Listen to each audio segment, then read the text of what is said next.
Good evening and welcome to the studio this evening. Let's tip the camera down so we can see what we're up against or up to. I'll move that camera a little bit so I'm in the middle. Hello, welcome. And we'll be carrying on with this locomotive. So I'm just trying to decide at this point I can either carry on up here or I can start and do some up here, and I'll start and do some up here. I think just maybe keep both sides sort of even with the same thread, just in case there's a difference between this and some of the other ones that I've got.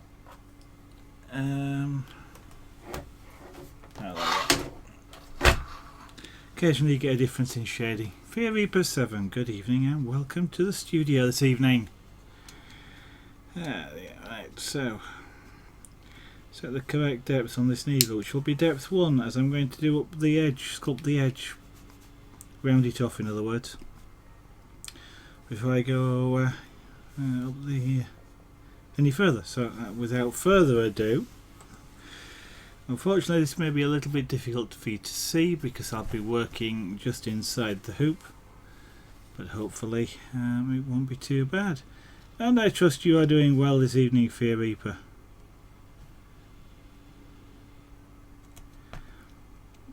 It's, generally speaking, it won't take too long, but I can't work any other way than this, unfortunately. Well, unfortunately, it's just a fact. I need to work this way in order to be able to see and physically get the needle into the position that I want. Because I'm going to be right into the corner between the loop and the material. So that's going to be about there. I'm just trying to work out roughly how far up to go.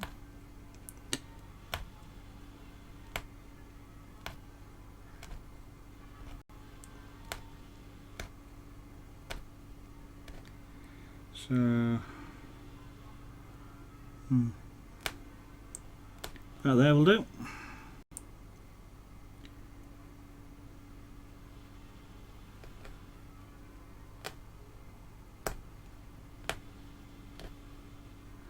So 2 rows of small loops, 2 rows of medium loops, and then I'm at my normal working depth for the rest.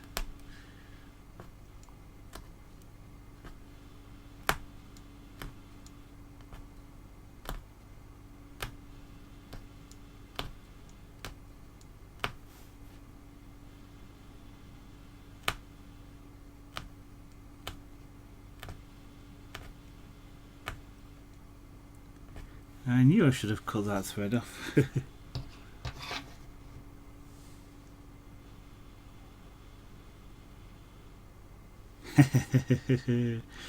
Oh, date formatting. Date formatting is an interesting challenge, to say the least. All sorts of things. I often have to struggle with that, particularly in spreadsheets, because despite the fact you can tell Excel that you're English, for example, in England, using English locale, and it will still try and interpret text entered as an American format date. Kind of like, I've just spent 10 minutes telling you I'm English. Why would I want to try and import American standard dates? But Excel gets even more sneaky than that, because of course you enter something, it immediately formats it. But you have to be very careful because it will look the same. So depending on how you've got your cell formatting, you might not notice that some of the dates have converted and some of the dates haven't, until you start to try and do things with them. And then if it's converted as American Standard Date, you've then got to play a heck of a lot of games to get it back out, to put it back in again. And databases are much better.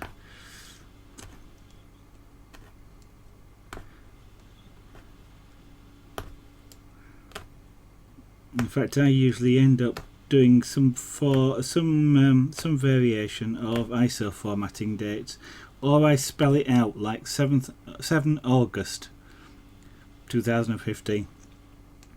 That way nothing gets confused with that, or as I say, otherwise I use ISO formatting 2015-07-06. Fluffy Twiglet, sorry Fluffy Twiglet. You know what it is? I apologise. For some reason, Twitch always seems to pick the same colour, default colour for people, and I don't always spot the fact it was somebody different talking. And I know it should be fairly obvious since Fear Reaper has his green box before his name, but there are times. So, welcome, good evening, Fluffy Twiglet. Welcome to the stream.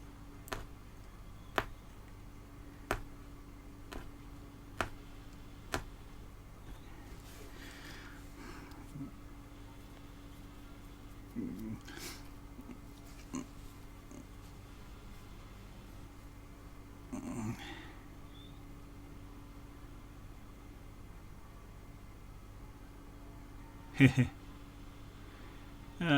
American format it still saves it as, and well, yeah, that's ISO standard is what you're getting back out there, but looks of it. 4 digits, 2 digits, 2 digits will be an ISO standard date.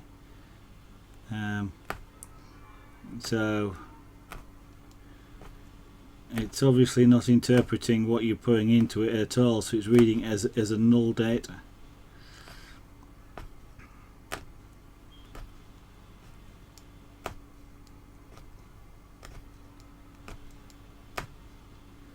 At least you're getting a 00000 back. It's better than Excel, which gives you something like the 0th of January 1960, I think, something like that, which is can be an interesting thing if you don't spot it. You can do that.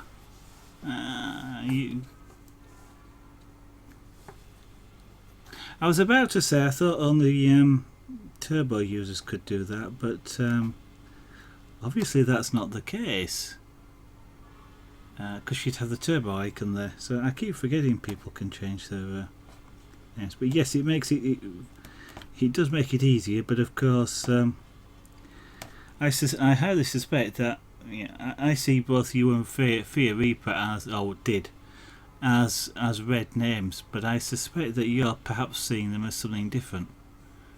I don't know if it's Better Twitch that's changing the colours, or whether Twitch itself was supplying the red colour, but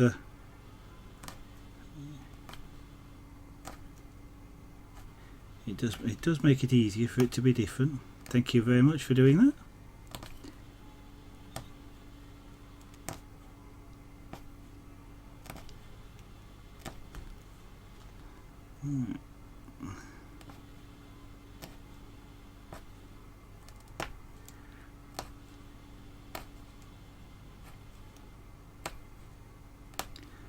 I'm going to see if I can get to the point where we'll be able to finish this tomorrow, and then on Saturday we'll be doing some chainmail, and I'm hoping that either before or on Saturday my latest order turns up. I've got some very pretty crystals to see if I can make something out of.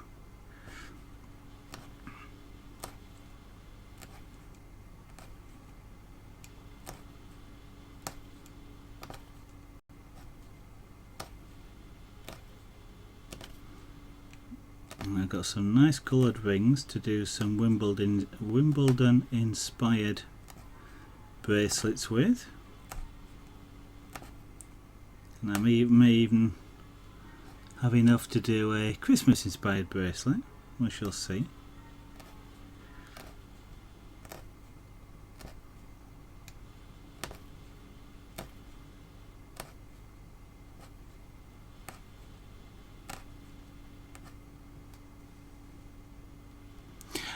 Yeah, that's true, Fear Reaper. They do have more colours now that you've said it. I recall that being true. Until that point, I didn't, but thank you for the memory jog. Oh, thank you, Wuffy Twiggler. Did I actually ask that nicely? I'm not sure I did, but thank you anyway.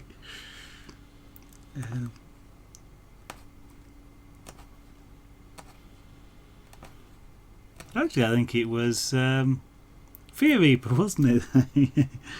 That made the suggestion, but no thanks. It really does make it easier actually to see that it's two different people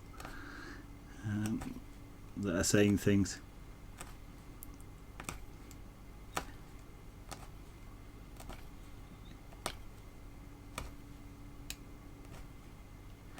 I take it the problem you're having is with your PHP stuff, Fear Reaper.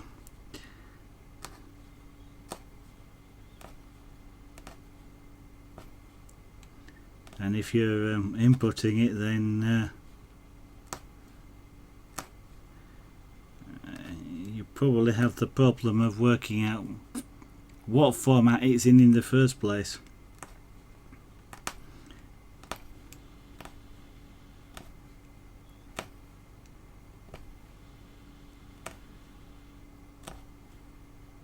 Which is real fun.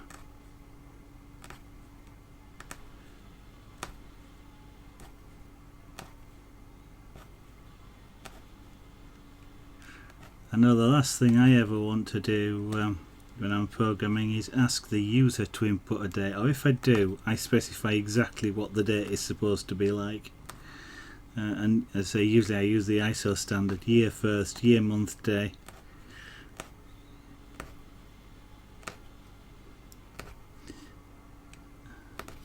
And that way I can always tell if a user's not, well, as users tend to do, not reading and just putting it in a normal standard format, because of course your first block should be 4 digits. If it's not, they've not read it properly. And occasionally, especially while I'm testing, I tend to throw up error message which is along the lines of, "You silly user, you should read what I actually asked. Now try again." Although I do sometimes change that to be a bit more polite before I release the thing. Occasionally I don't. Just for the fun of it. Because a lot of the programming I do is for the team, so I can get away with interesting error messages sometimes. It makes people laugh, which is it's a great way when you've just you're about to say, "I'm not going to do what you've just asked because you've done it wrong." At least if you make them laugh, they don't usually mind quite so much.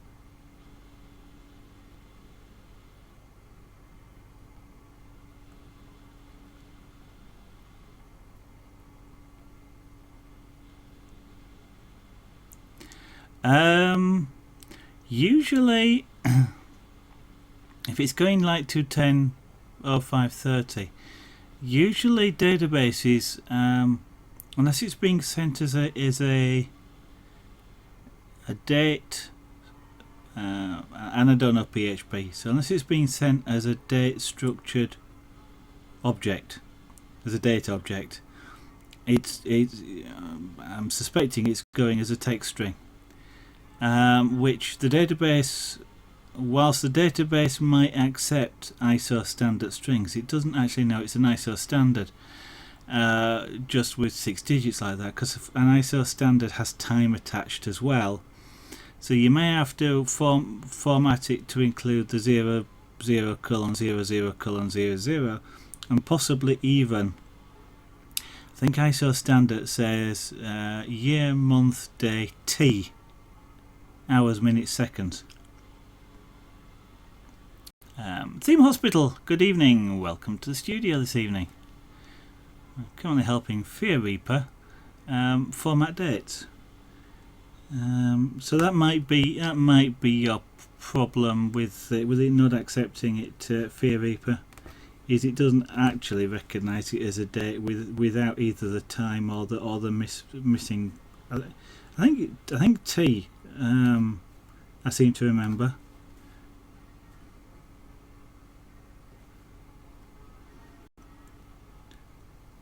But I could well be wrong there. So but that might point you in the way of what the problem is.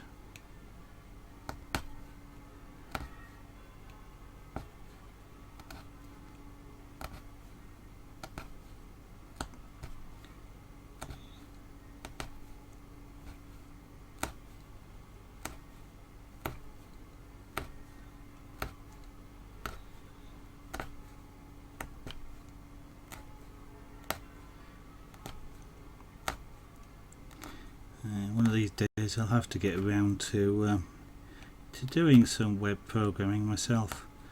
I do kind of want to, more for my own purposes than to put it on stream, but do effectively what's a project timer. But I want to do it as I literally want to time every project, and eventually have a big red button next to me, which is basically a web browser which starts and stops the timer and says whether it's running or not. But I want it to be run on my web server, and that way then link it to a database, and every project I can, I don't actually have, it's not just one timer, it's basically lots of timers, and I can start and stop them for whatever the active project is. That way I can stop and leave something for 6 weeks or a year and come back to it and just carry on, so to speak. So stuffing the whole lot into a big data, well, it won't be a big database, it'll be a tiny database, but that way I can average, if I want to, I can then sort of run queries on the database and do averaging and things like that on the project type or something like that.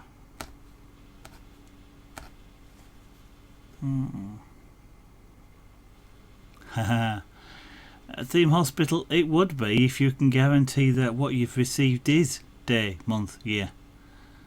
Which of course you can't, because Americans and English do it differently, and you get some places that use dashes instead of the /, which if you're expecting a /, it won't translate, and all sorts of different things. Dates is one of the worst things.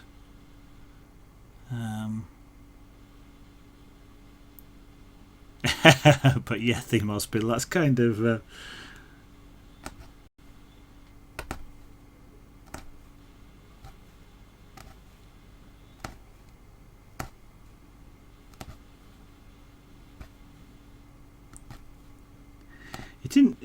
problem actually usually isn't so much accepting and formatting the date, because it's when you get things like 0305 2015, you've no idea whether that's the 3rd of June or the 6th of March, and that's usually the problem with it.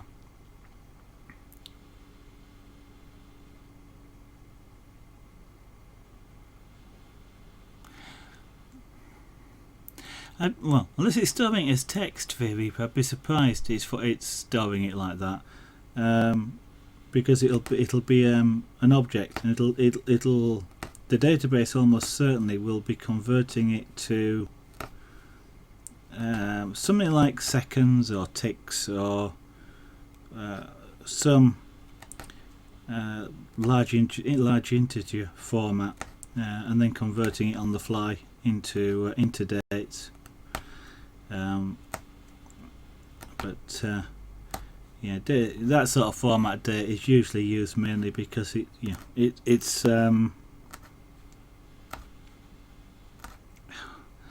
non-confusable, shall we say, because year month day is always year month day.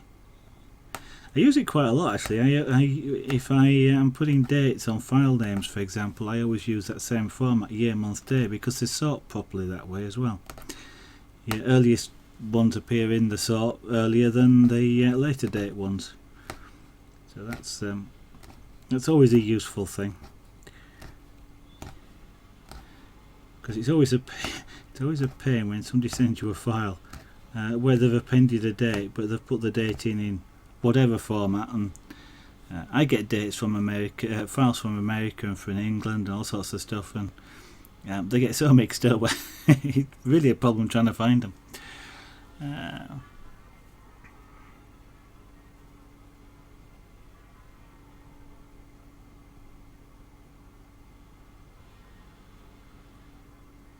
I've not seen that, but yeah,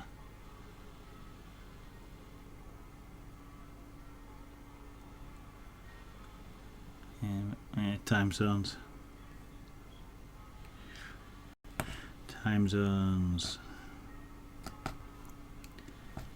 Too, also a problem.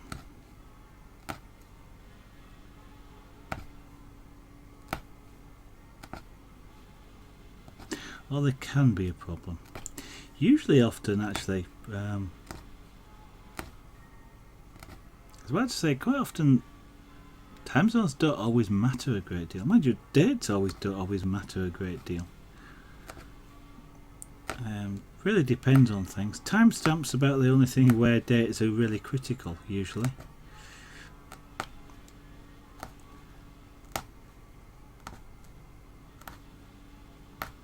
I know you want dates in things like order dates and stuff like that, but usually when a user enters a date, it's not always fantastically critical whether you know the time zone and things like that.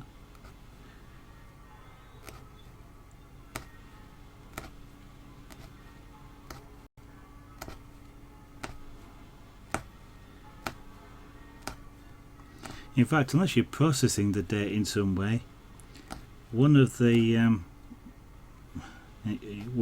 cheaty ways of dealing with things like time zones and date formats is actually just to store it as a string and just regurgitate it. Unless you actually need to know what it is to do something on it, then that often works quite well.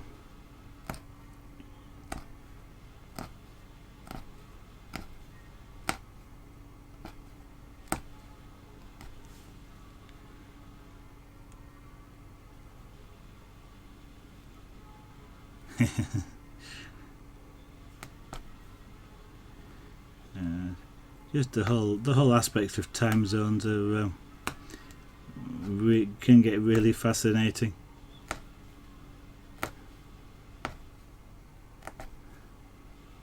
Yeah, somewhere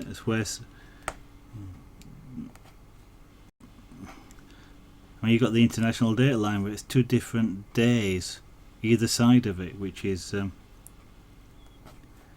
interesting thing.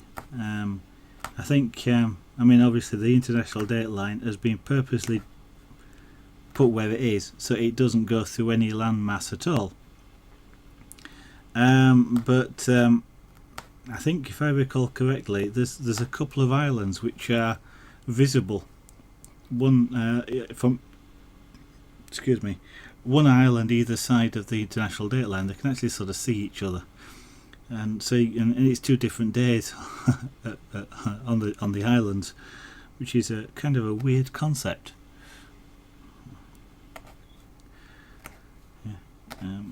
If you look from one island to the other, you're looking back in time, and from the other island, if you're stood on the other island, you're looking into the future. Kind of. It's kind of a difficult concept to get your mind around, because it's kind of like, well, if you're watching something, it's almost like you feel like you ought to be able to bet on the result of something that's happening on the other island because it's not happened yet, but it has. Which is kind of a weird thing, but it's not that day yet, and I don't know, it doesn't work like that way. To you it starts a day earlier, whatever the event was, but it doesn't have to drive your mind into knots.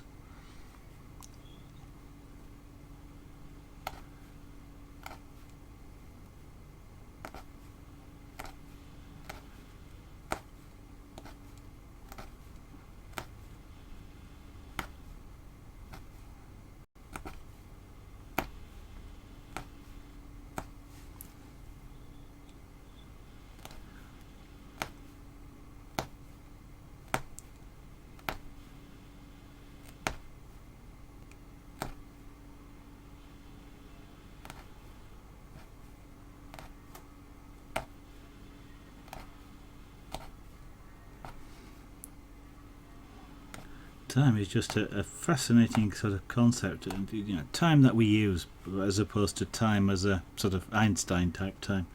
It's quite an interesting story as to sort of how it came about, so to speak, and why it's there, and how they keep time these days,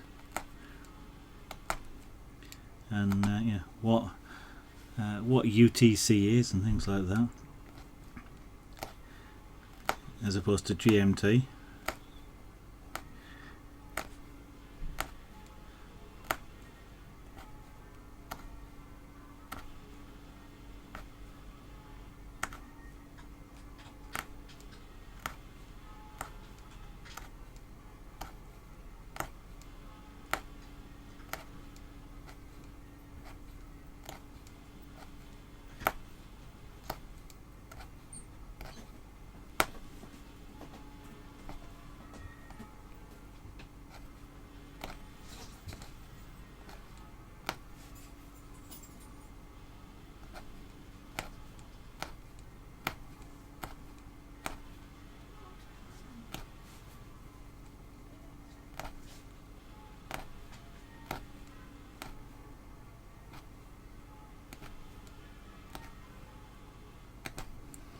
And whilst it's an old joke, I kind of love the concept of a clock that's stopped, an old mechanical clock that's stopped, is statistically more accurate than any other clock in the world that's running.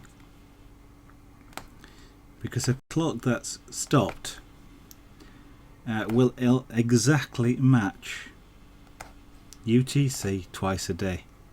No, statistically it matches twice a day. Every other clock in the world statistically probably won't match UTC more than once in several thousand years. Which is kind of a very weird concept. So if you want an accurate clock, hit it with a hammer until it stops.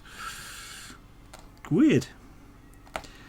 It shows you what they say about statistics. Lies, damn lies and statistics.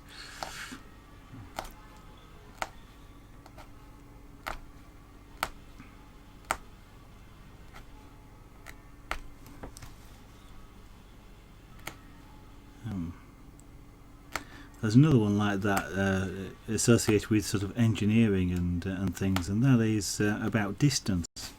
It takes a finite time to travel a particular distance. So if you've got a mile to go, you can travel halfway there in a certain amount of time. And if once you've got halfway there, you can travel halfway to your distance to your end point in a certain amount of time, and you can If you keep doing that, you'll get closer and closer and closer to the end point, but you'll never actually arrive, because it will require infinite time. And yet, of course, you do arrive. So maths is wrong.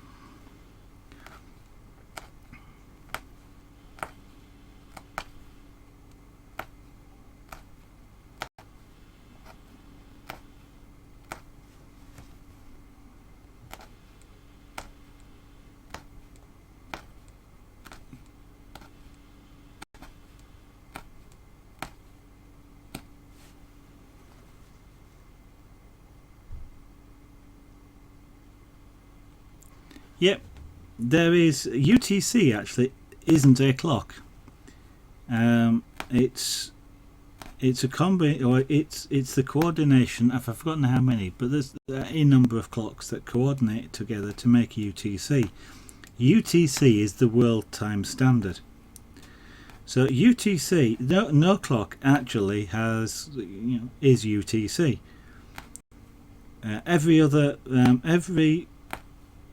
Even the clocks that combined together to generate UTC are not UTC. Therefore, they are basically never right.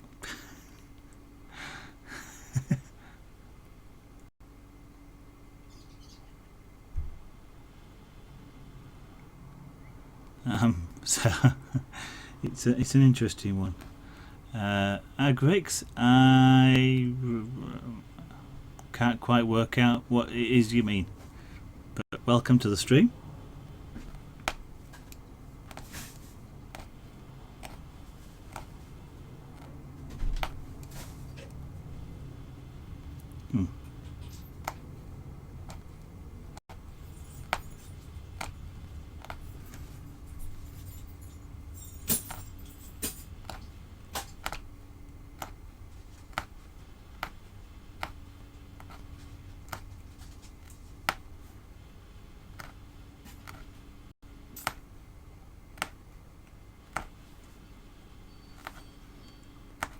At this point I must remember to move my finger, which is just a few millimeters away from the point of this needle.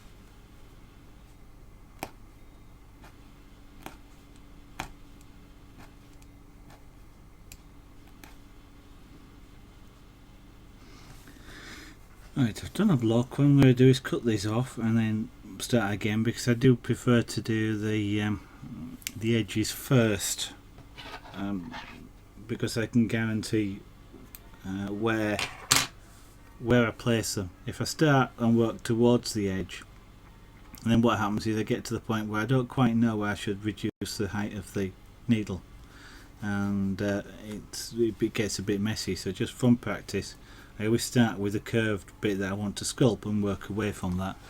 But that's what this edge now looks like. Yeah, so we're doing this bit here. So now you can start to see the top of the locomotive now, as the blue distinguishes it from the white sort of bright reflection coming off the shiny loco. Turn it over, carry on. I probably won't do as much because I'm starting to run out of this thread. So I'm just being a little bit wary of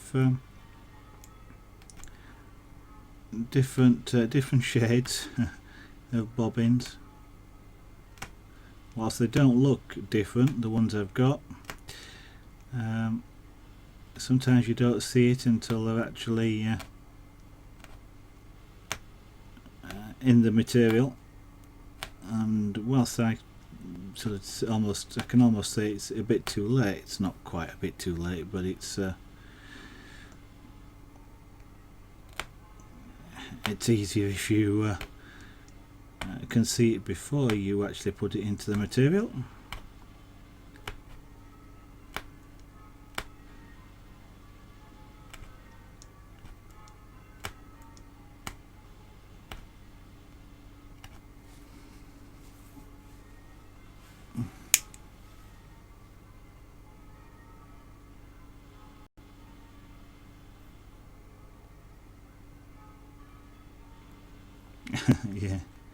Yeah, if you can avoid asking users for dates or getting them from sources that are not controlled, then yeah, it's a lot easier. Sky hype. Oh yeah, yeah. I had to think that. Well, it's nearly finished, yes, but there's probably about 3 hours more work to actually finish this.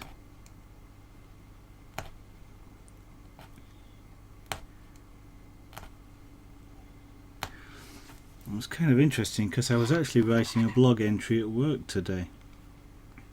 I maintain myself a blog at work, and I was writing about the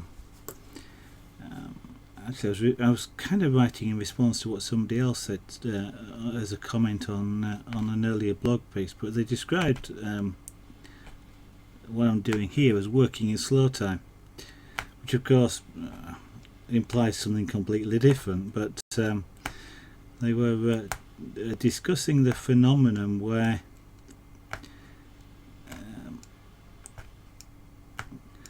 in my case, people see things like the carving or the pyrography or any of those things. They see them done on the internet, usually done in time lapse. So you get about 30 hours worth of work compressed down into about 30 minutes. But the impression is still that the work took 30 minutes, and I get fooled by that as well, because people really don't have any concept of what time compression is with time lapse. You can say it's 60:1 or whatever, but it's still, you still can't sort of mentally decompress 30 minutes of video into 30 hours of work. And we were kind of discussing the concept on the blog about how that works with people who launch software, for example. They'll do when they launch it internally in companies, they'll do things like create videos or even do live demonstrations where they'll do things along the lines of what we kind of call the Blue Peter principle. Here's one I prepared earlier, so I'll just switch to this screen and just show you where the screen's already set up, and it's already got half the things entered and stuff like that. Or they'll say things like, this will take a while, but here, I'll just switch to this other screen where I entered this transaction a little while ago, and that sort of thing. And what you get is that people who are meant to be using the system, when they first get on using the system, get really, disgruntled or disillusioned, because the system doesn't actually respond to how they thought it would based on what they saw in the demonstration, because the demonstration compressed the time. It made it appear to be faster, and we were sort of discussing the phenomenon that sometimes it's better to do the slow time things and actually show things taking a long time, and setting up a screen and taking your time trying to find where the options are and things like that, so that you actually give the viewers of your presentation the correct impression, and then therefore when they try and do it for themselves, they believe it's going to take a little while. It was an interesting kind of discussion that was going on, and it sort of applies really rather neatly to things like doing this. where often the perception from places like YouTube is that it takes 30 minutes to do an image like this.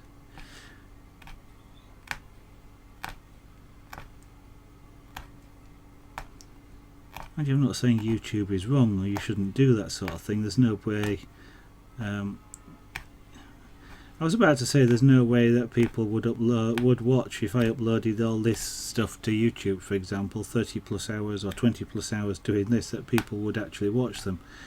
I guess some people might actually do so, but probably not very many.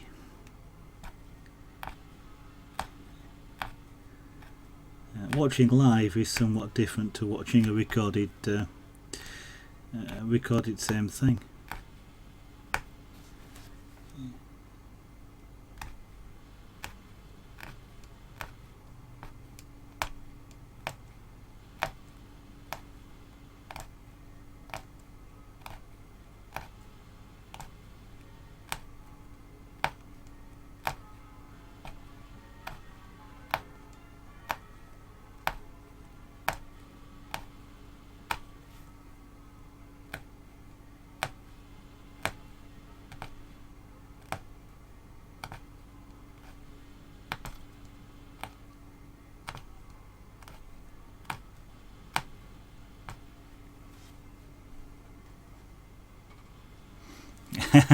Oh, true, it is, Fear Reaper. But if you record a video and you take that out, then you can say it takes an hour, and you can put a graphic on screen an hour later.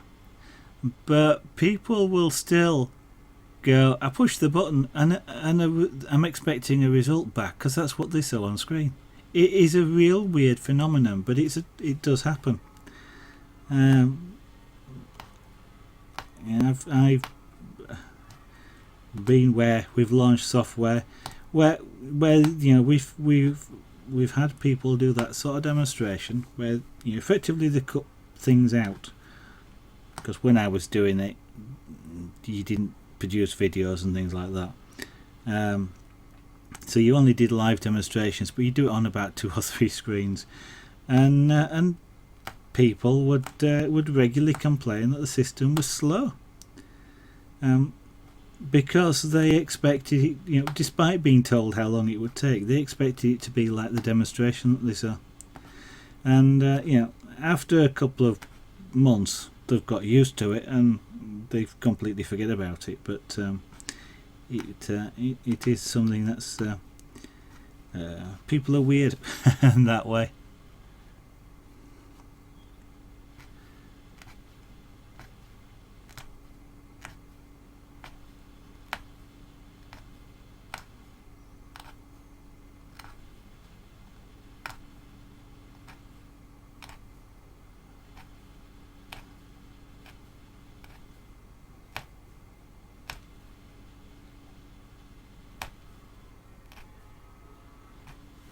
I don't know whether things like Twitch will ever actually change that sort of perception. I suppose it really depends just on quite how popular real-time broadcasting becomes, but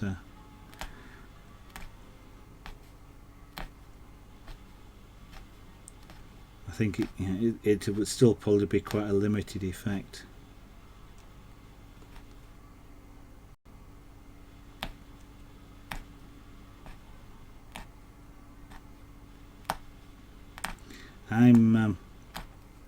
I'm finding what I do, not the art specifically, but in terms of broadcasting, just how much it applies, some of the skills or the techniques or some of the insights you get from doing it apply to the working environment. So it's I'm sort of these days I'm getting quite, what's say dragged in, but participating in quite a few discussions where things like because we're using a lot more video internally, social media style stuff within work, and video is starting to be a larger proportion of that. So you could almost say we have sort of an internal YouTube. It's not quite like that, but a lot of people are producing videos and you know, how to do whatever X, Y or Z, or just to explain things, and it's quite surprising just how much the sort of Twitch experience is translating and becoming quite valuable in a way.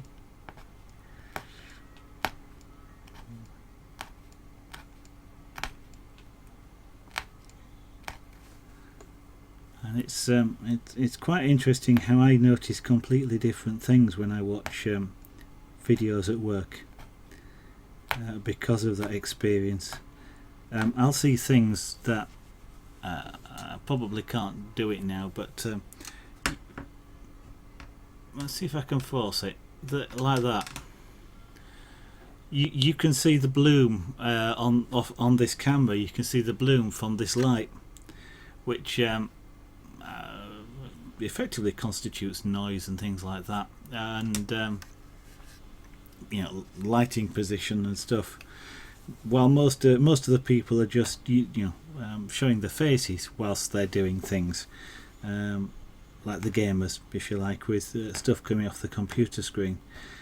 Stuff like that bloom that you get there, or weird artifacts in the background, is it's stuff that always jumps out at me these days, just because I'm kind of starting to get used to the fact that I need to position this lighting, or yeah, I'm getting the camera's having problems because the light's shining in an odd, weird position.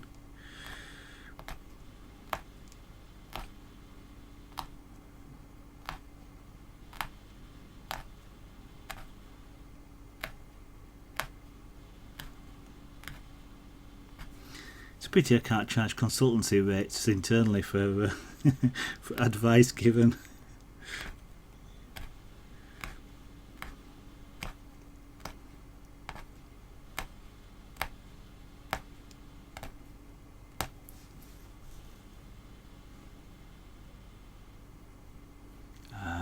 Well, you just did Theme Hospital, but you hadn't done previously.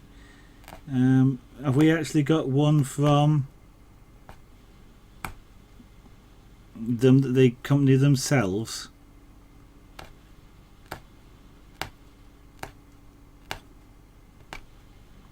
He says, because I've completely forgotten who it is that the company is.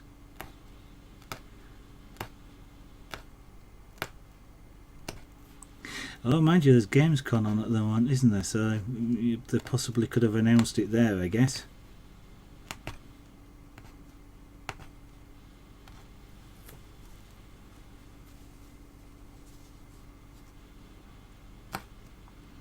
So go on then.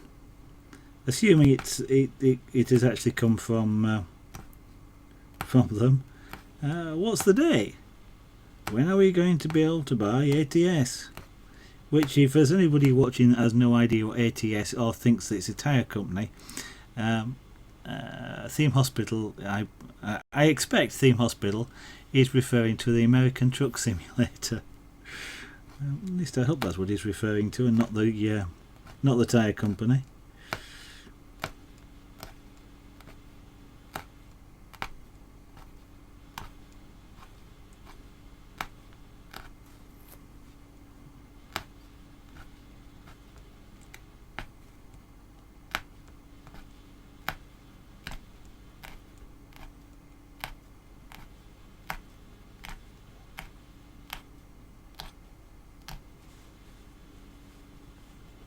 SCS, that's the company name, thank you. Gamescom.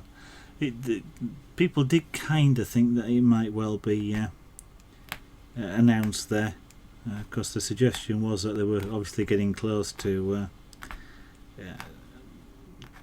what might be a finished game. 25th of November. Can't confuse that one because there is no 25th month. So. So at least that one's an unambiguous date. Wonder why. Well, I'm guessing that it's a bit late though.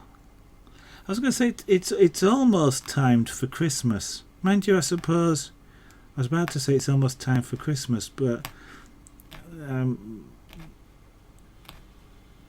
they're probably not going to sell it as a boxed version.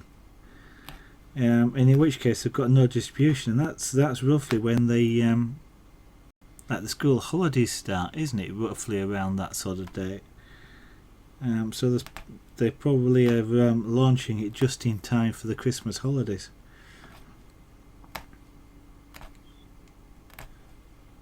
Of course, I don't get time off for at least another 3 weeks after that, but I will probably buy it somewhere around that time. It'll be on Steam, so I'll keep an eye out and see if they launch it with a special offer. Might not play it for a little while, but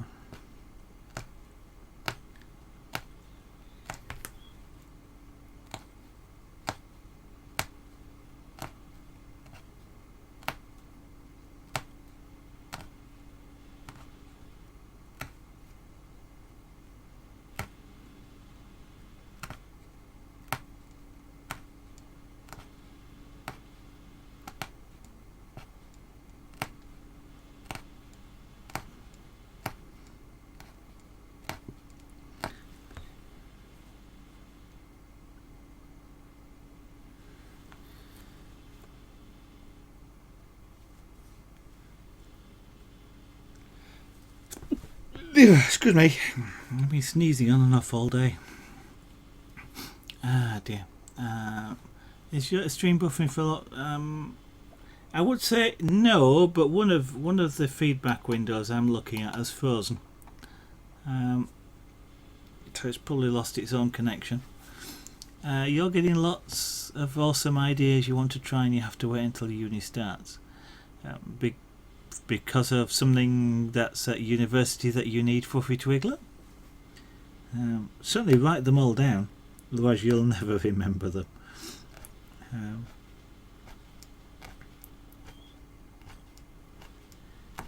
So Theme Hospital, did they say anything about combining the two games ultimately? Because it kind of seems silly to have two separate games, and the only thing that really distinguishes the two is that they're in different parts of the world. Yeah, it's almost like you could buy one game and then just buy whichever map it is that you want it to play.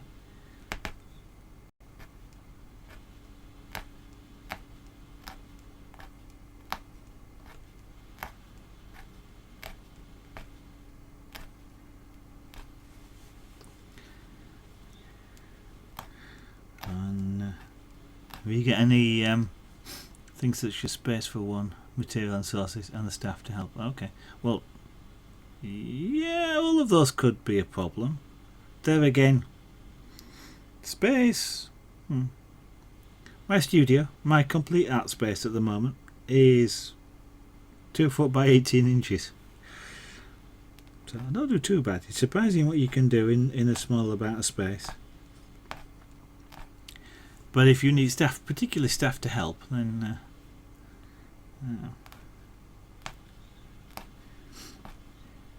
any small ideas I can steal. I need to think of some ideas for some future streams. I'm not real good on thinking of stuff in too much advance. Although I did start writing some stuff down. I shall have to have a look in my notebook and see what things I wrote down.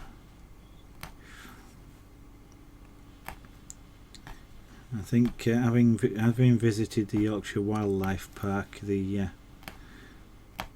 last weekend, already seems like a long time ago.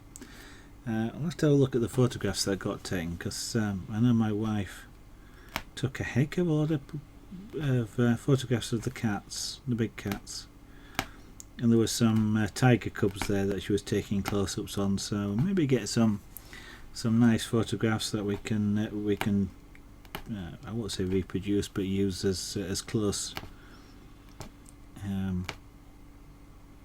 reference pictures for an image or something. Mind you, I think the next thing after the jewellery is probably carving, so I'm not that sure I'm going to carve a tiger cub.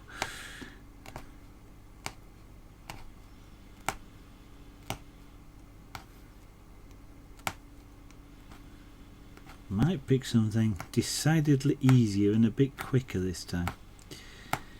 That dragon was really nice to do and I really enjoyed doing it, but it did take an awfully long time. And I was getting a little bit tired of seeing it towards the end.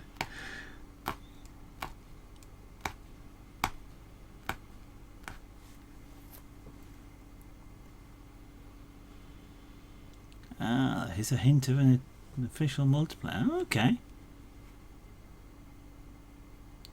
Darkroom and chemicals. Chosen07, welcome to the studio this evening. Good evening.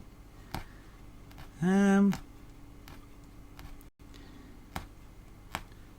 don't know. It's a long time since I did any now, but I used to do black and white photography and actually do my own developing and printing.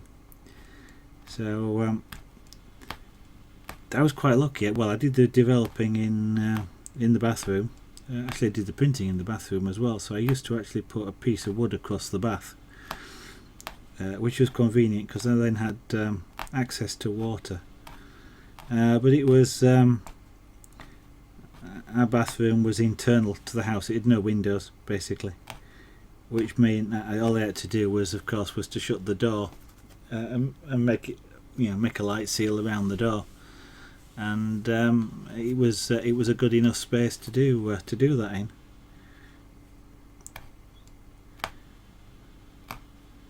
So you can.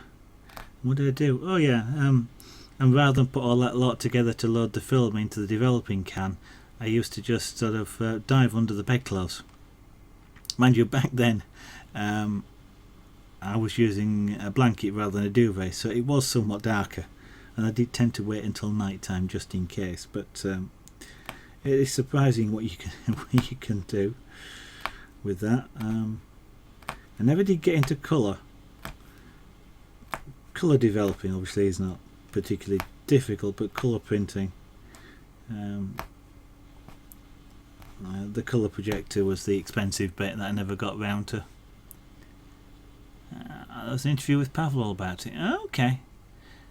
I'm assuming this is on the SCS website then, so, or is it on I was going to say Engine Driver, World of Trucks? I shall have to have a read.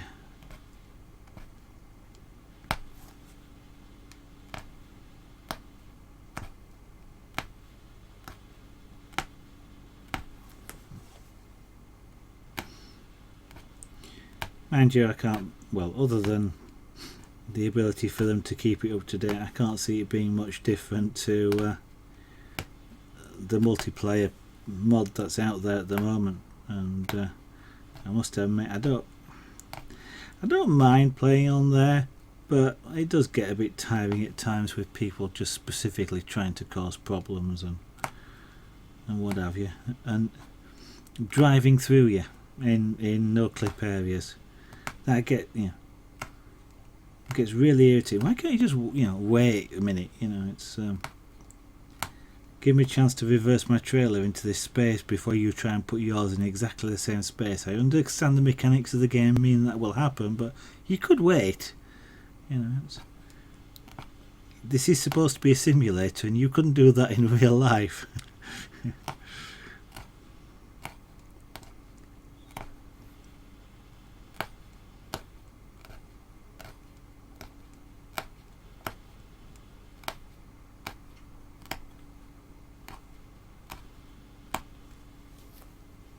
Oh, on YouTube. Okay.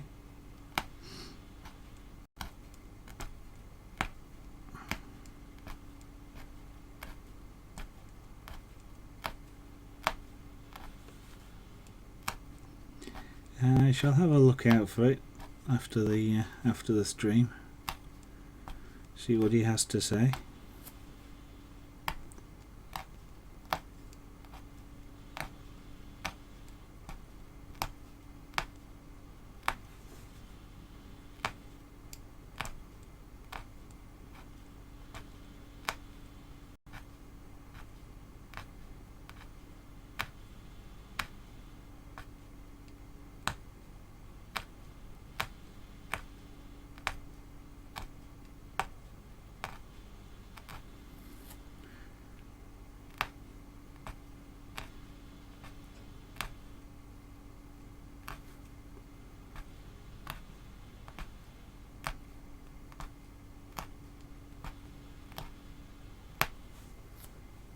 Yes, by all means. Theme Hospital, that will be acceptable. And thank you for asking.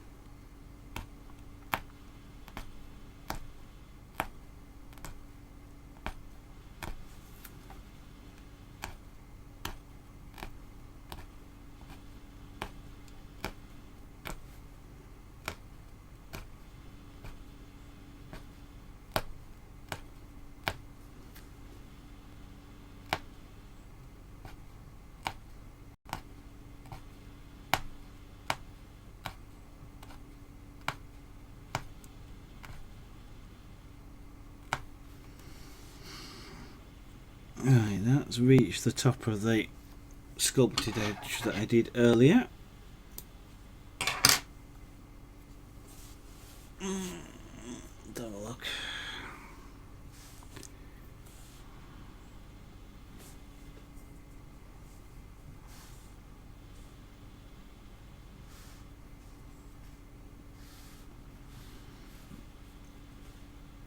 I'm not convinced whether they're the same colour or not.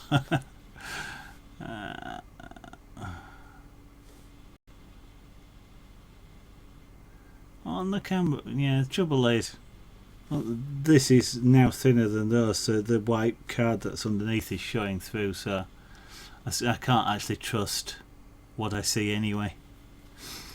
Thanks, Theme Hospital. I'll check that out later, not just at this instant. Okay, and that stream window's frozen. So, I've got that much. I'll do a little bit down here. Just a small amount, just to use this up.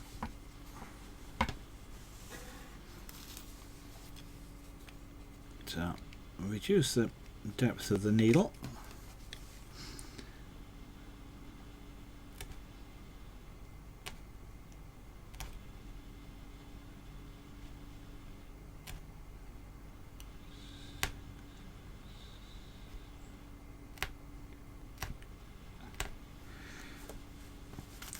Okay, now let me get rid of that thread because it will get in my way. This is one of those times where you need about 4 hands. I'm keeping the needle pressed in.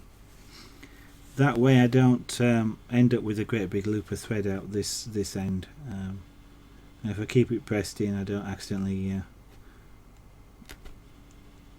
pull the threads out or anything, pull the loops out I've just put in.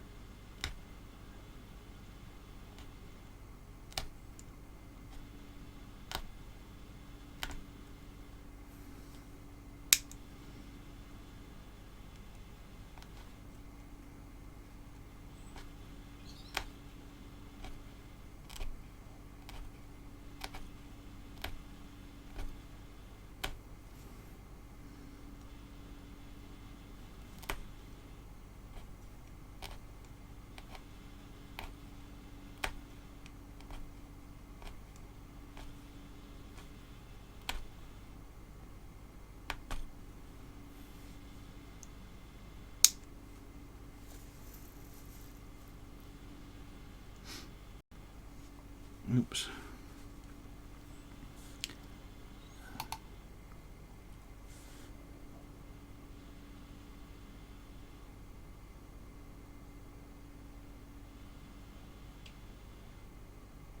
Oh no, don't worry about long comments, Fluffy Twiglet. Don't worry about that at all. Yeah, if it suits a long comment, don't try and post a long comment. It's not a long. I have expanded my chat window to half the size of an HD screen. So your long comment is 3 lines, or it's 2.5 lines. So it doesn't look long to me. I guess if I was looking at it on a screen the size of a smartphone, then maybe it did, but don't worry about it at all. That's not a problem. Photography and what? So the course that you're doing is you basically just have to pick some sort of media. creation to excuse me, media creation to do for the year, or so is it sort of like some sort of like a self-paced course in some way, or is it you've got to produce a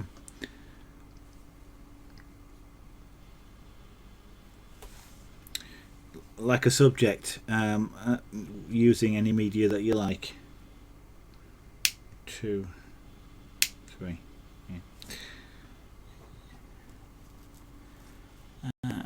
Spending too long in a dark room. Yeah. Well, I think. Well, I mean, the dark room has its. The dark room has its uses, but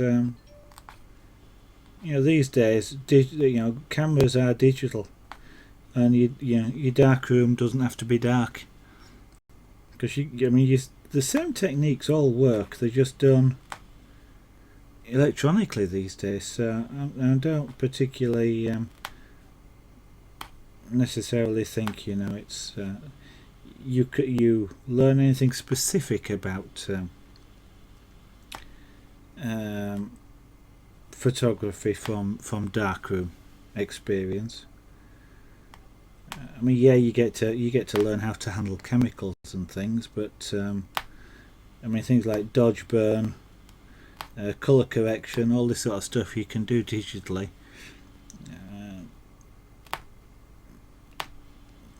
And I suppose even things like exposure control, of course, which you would do using timers, is done electronically these days, but it's the same sort of idea, and I don't think you necessarily gain anything, but I mean, it can be fun to work in a darkroom.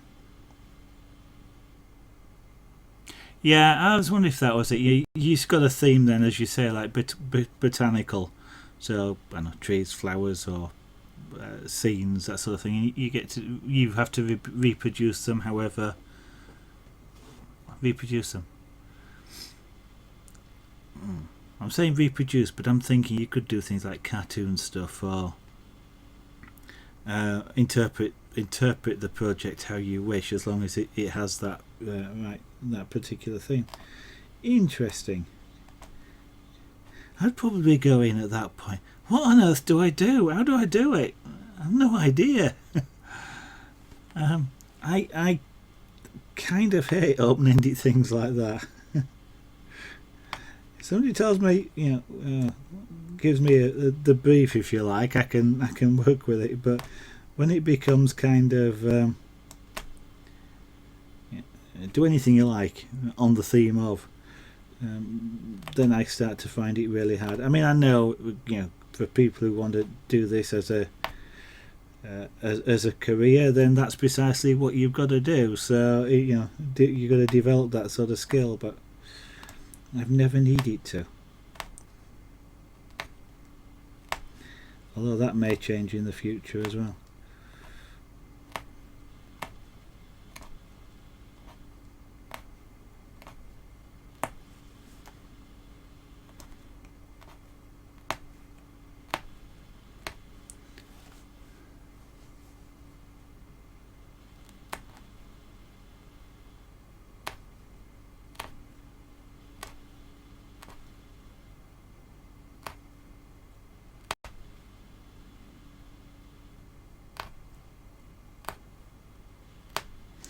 So just thinking about botanical stuff then, and reminded me of a couple of things which I was just sort of thinking of.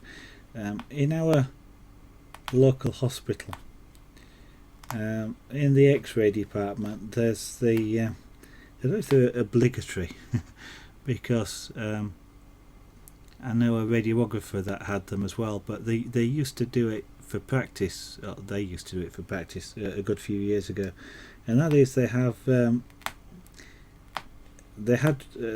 hospital have got prints up of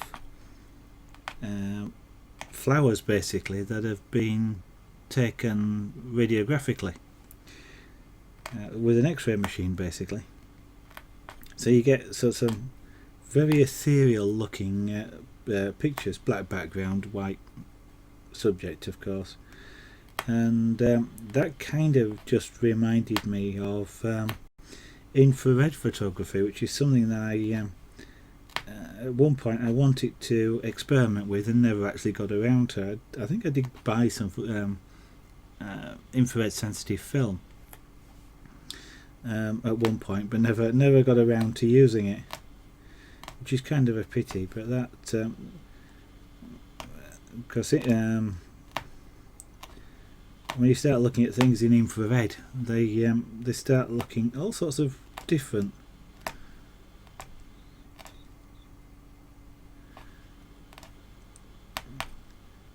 And the sort of thing I quite often wonder about really is what would the world look like if you could see into things like, you know, your eyesight extended into the infrared or up into the ultraviolet, so you could actually see a wider range of colours. So stuff that looked black might not be. It might be a very vivid colour, but we just can't see it. And that always struck me as a really interesting subject as to how to see what you can't see. I mean, with sound, it's fairly easy to shift sound in terms of, you know, capture it and then either raise its frequency or lower its frequency so it comes into the audible range, and you can sort of hear what it would be like, sort of, because obviously it might sound differently at native wavelength. But I don't know of a particular. Well, I suppose the only way of doing that these days with light would be to actually use relative, you know, the cameras with the correct sensitivity, and then you can just manipulate the resultant output. But it could be quite, because I know when you start looking at plants, for example, in infrared, even if it's in black and white, different things show up. Different leaves show up as different infrared brightness. Some leaves will show up more than others and things like that.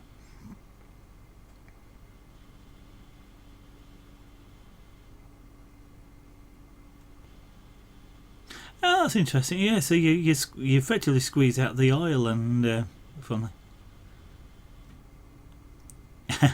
Yes, Fluffy Twiggler, if it's art related, there's not a problem with posting it, as long as it's family friendly art. I'll take a look. Let's take a look at that. Yeah, let me keep hold of this. Is this, what's this gonna? Oh, okay, I see. It's a bit like, in some ways, a bit like flower pressing, but that's. I think that, well, I'll say that's really interesting. It's a striking colour, is that sort of red purple, isn't it, as well? So that's good. Flatten it with a hammer.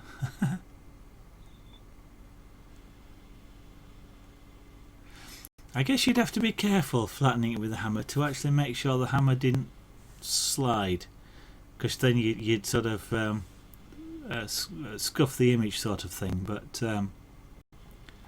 because that one's, you know, showing up things like the veins in the leaves and things.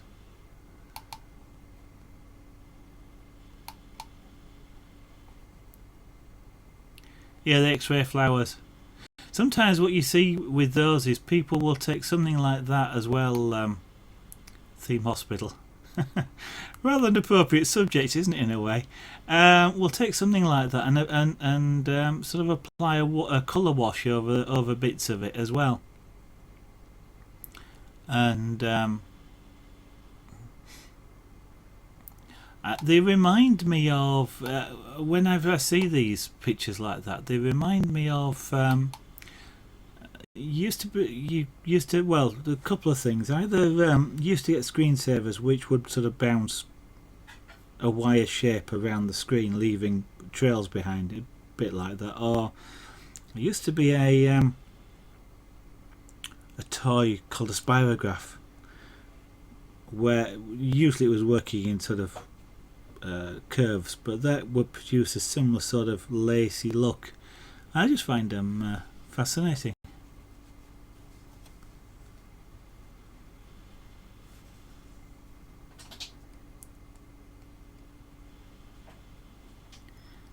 Those terms are not familiar to me, Fluffy Twiggler. If you're feeling generous, if you'd like to explain what they are, those techniques are, they sound interesting.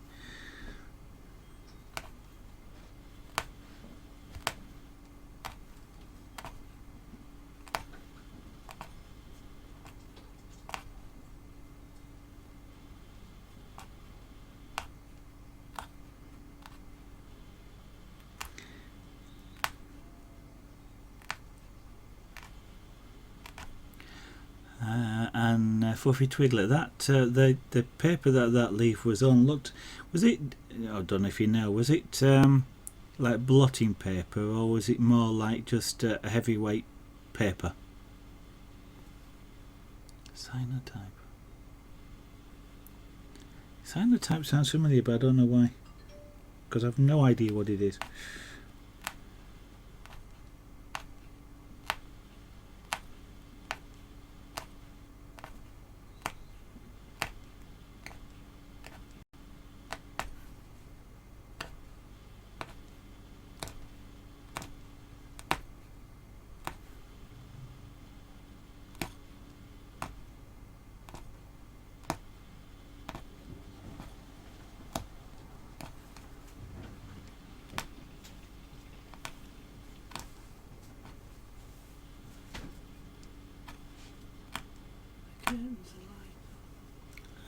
Okay, just bear with me a second. I'm just going to close the curtains. Then I can turn the light on. It's actually got dark.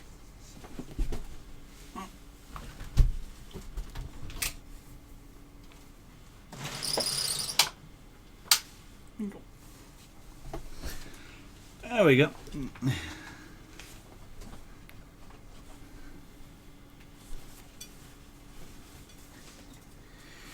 Yeah, I used to love making the shapes with it, but it used to be quite hard when you were, because I had one as a kid. That's a long time ago though.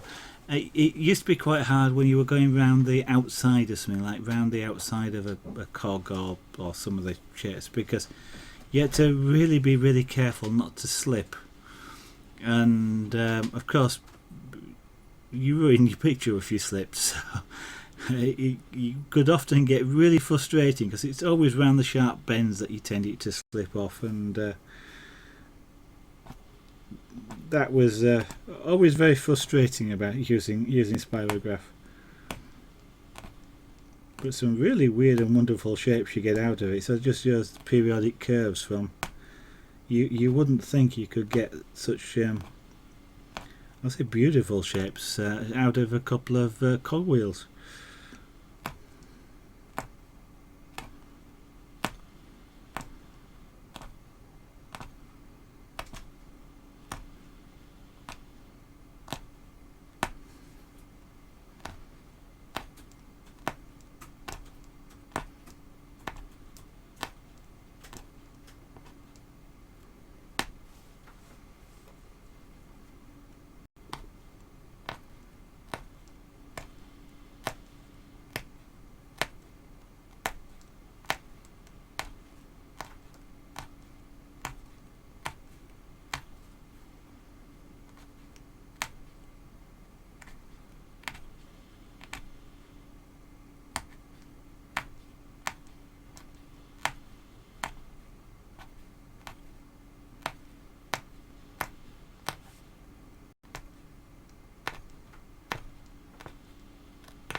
Yeah, you had to be really patient to do it quite slowly. Theme hospital,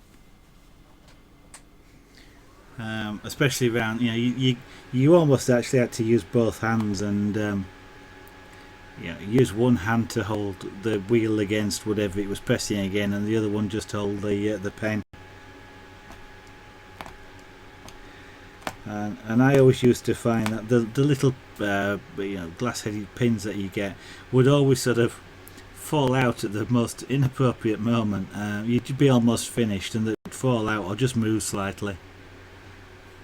Yeah, but you kind of had to have a gentle touch, I guess, and patience.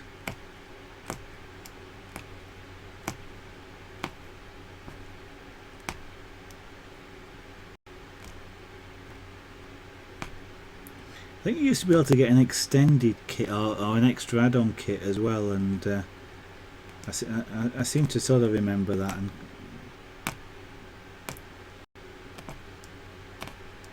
which would let you do a lot more things. So they had almost like squares in them and odd-shaped triangles in that you used to spin the wheels around.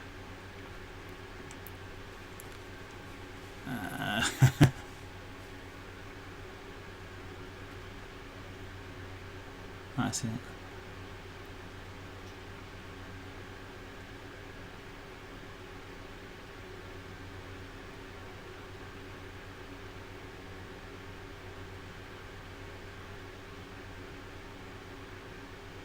Okay. Bit like making printed circuit boards then.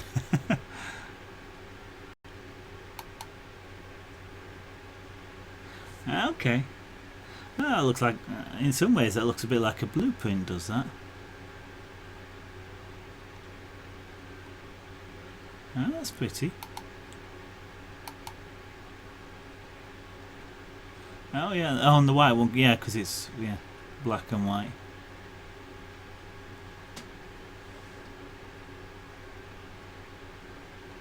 I never actually thought of doing that. I mean, at one time, it would have been quite easy to do something like that in a dark room, but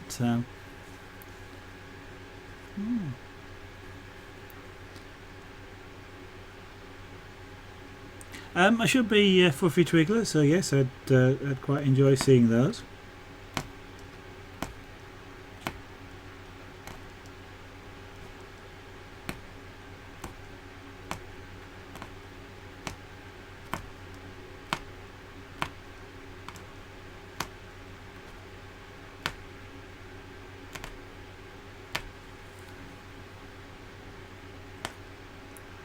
And thank you for the offer.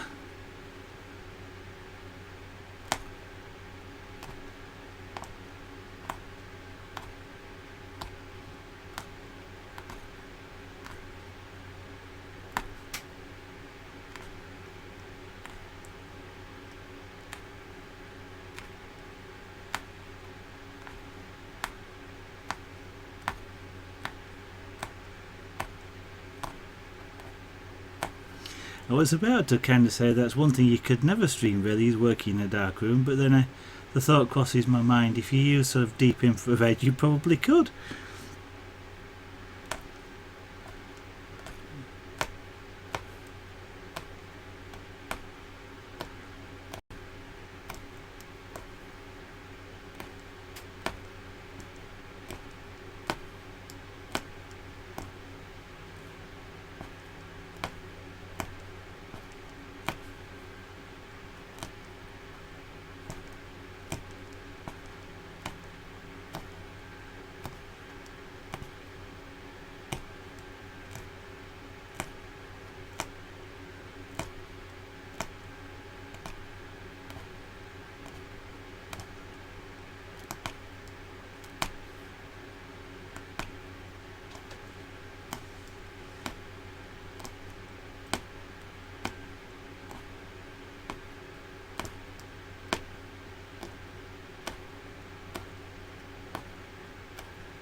I was hoping I'd run out of this bobbin about now, but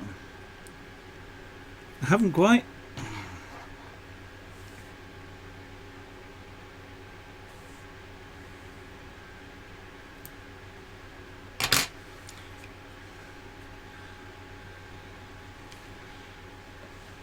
given that there's no reason to be anything but calm doing this sort of thing, I'm not quite sure why you think you'd need to, but welcome to the stream in the 6.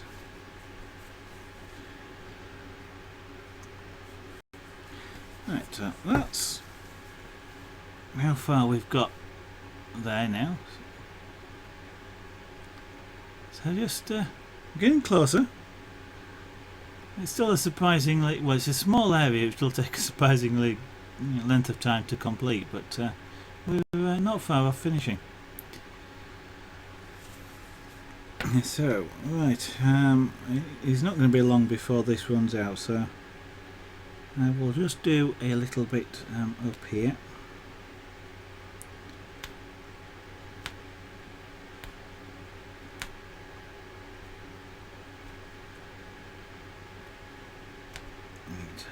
Do just a small section because I know this thread will run out, so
This thread is trolling me. It's going to last longer than the amount of space I've left. I know it is.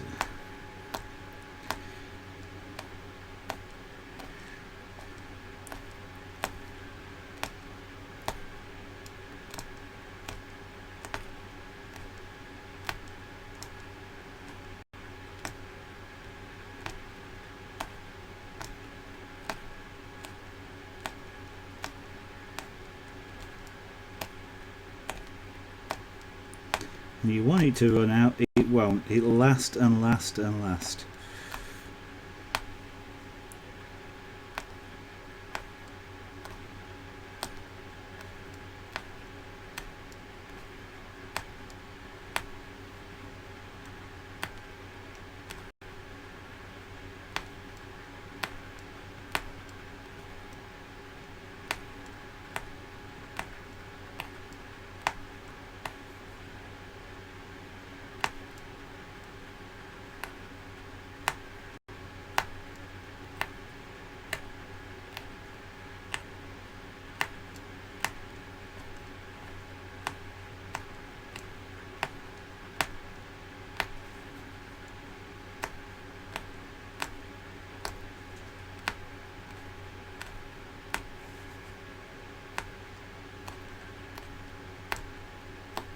For some reason tonight I cannot get this needle to go through this material smoothly. Occasionally it does, but most of the time it seems to be breaking threads, and whilst that's not a problem, it's just sort of nice if it doesn't.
Okay, I'll take a look in just a moment. I'll just finish this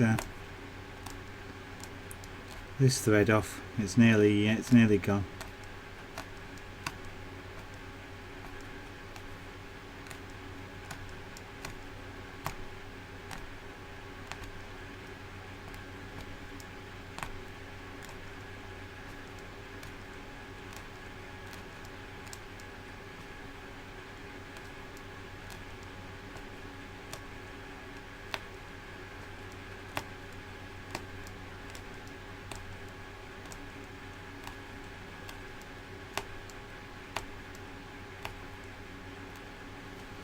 There we go. And that'll be a thread that just needs cutting off on that side.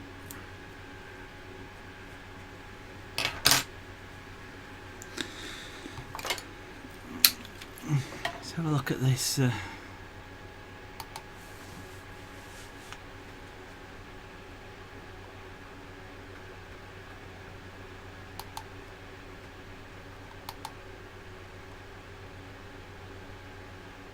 I like the fish one, Fluffy Twiggler. That's an interesting picture. Yeah, hands.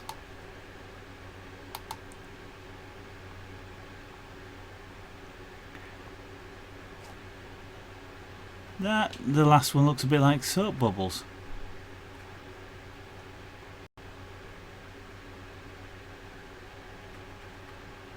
Interesting. Thank you very much for showing them.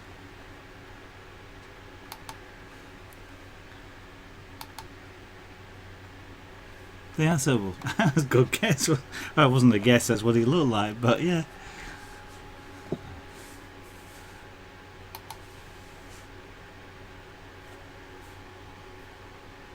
I'm not sure that. Well, I'm not sure what the first one is, but it's.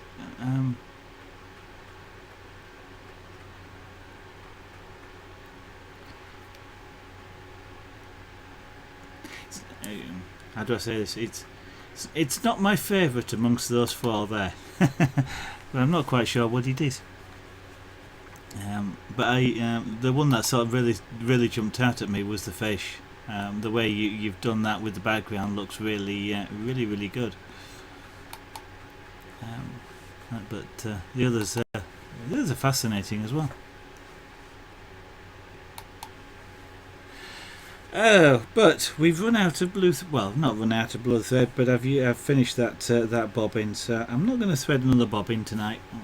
Finish a little bit early, actually, I think. And what we'll do is continue with the sky on tomorrow night's stream. We may finish it. The extra is about what we've done tonight, which it might be sort of a bit surprising, but it gets smaller, of course, so the areas don't quite correspond too well. But that's what we're looking at the moment. So I'll tip the camera up and so you can get because it does give a little bit of an odd view sometimes when the camera's at an angle. There we go. That's what it's looking like at the moment. I think the sky makes it look a lot better. Once we get the sky around the smoke and steam that's there, it'll show up even more. Made such a mess. 3 scallop shells.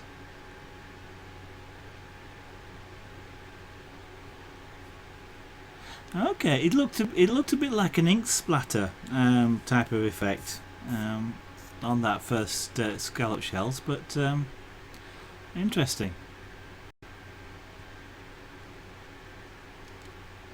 It's amazing the sort of effects you can get from just simple things or actions like putting your, as you say, putting your hand in there where you shouldn't. So, thank you for showing them. I'm going to say, well, that's the end of the stream. I'm going to do the usual advert, which of course is if there's anybody watching that isn't following, I would appreciate you doing so. If they my arts and crafts that I do are of interest.